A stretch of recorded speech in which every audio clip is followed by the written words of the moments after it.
If you can't even handle something this simple, you shouldn't be working at all. The man slammed his shopping cart into the checkout counter.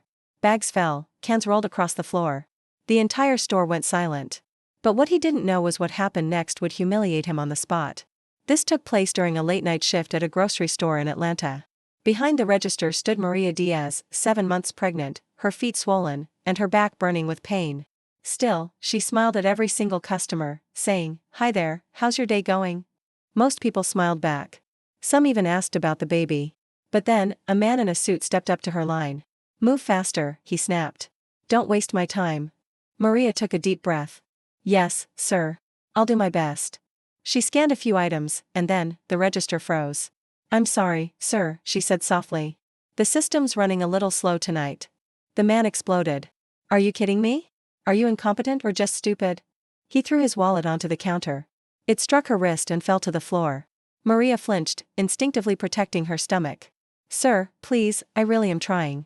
I'm paying money," he shouted. "I shouldn't be treated with this kind of trash service." Her eyes filled with tears, but she didn't step away. Then, a clear, small voice broke the silence. An 8-year-old girl tugged on her mother's sleeve and pointed at the man. "Mom, why is that rich man yelling at a lady who has a baby in her belly?" The store went completely quiet. The little girl spoke again, louder this time. "My teacher says only bad people yell at women, especially when they're pregnant." The man's face turned bright red. He opened his mouth to explain, but the store manager, Miss Parker, had already stepped beside Maria. "That's enough, sir." Her voice was calm but unshakable. "Put your items down and leave the checkout area now."